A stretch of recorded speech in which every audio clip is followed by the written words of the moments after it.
అప్పుడెప్పుడో జరిగిన క్రైమ్ని ఇప్పుడు ఇన్వెస్టిగేషన్ చేస్తుంటారు మన పోలీసులు. కొంచెం కన్ఫ్యూజింగ్గా ఉంది కదా, ఏం పర్లేదు, మూవీ మాత్రం చాలా బాగుండిద్ది. హెల్లో సినిమా పీపుల్, నేను మీ సినిమా. స్టోరీ విషయానికి వస్తే, ఒక మంచి పేరున్న ఓల్డ్ మ్యాన్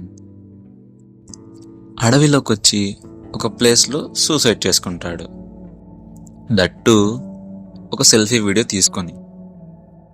ఈ విషయం తెలిసిన పోలీసులు అక్కడికి వచ్చి ఆ వీడియో అండ్ ఆ శవాన్ని చూసి ఇన్వెస్టిగేషన్ స్టార్ట్ చేస్తారు.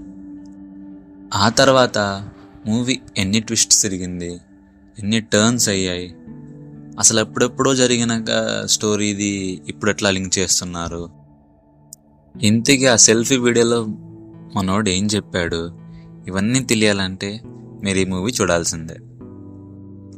ఇదొక మలయాళం సినిమా, తెలుగు డబ్బులో అవైలబుల్ ఉంది. ఆల్రెడీ మీరు చూసే ఉంటారు అనుకుంటున్నాను. ఒకవేళ చూడకపోతే మాత్రం అస్సలు మిస్ అవ్వకండి. మూవీ పేరు రేఖాచిత్రం. మూవీ ఎప్పుడో 90sలో జరిగిన స్టోరీలా ఉంటుంది, కానీ చాలా ఎంగేజింగ్గా ఉంటుంది. ఈ మలయాళం మూవీస్ వాళ్ళు తక్కువ బడ్జెట్తో ఎక్కువ గ్రిప్పింగ్గా ఉండే మూవీస్ ఎలా తీస్తారో వాళ్ళకే తెలియాలి. ఈ మూవీలో ఉండే ఒక్కొక్క క్యారెక్టర్లు, ఒకరి యాక్టింగ్ అండ్ పర్ఫార్మెన్స్ మామూలుగా ఉండదు. ఈ మూవీ సోనీ లివ్లో అవైలబుల్ ఉంది, తెలుగులో కూడా ఉంది. సో తప్పకుండా చూసేయండి. And subscribe to cinema talks.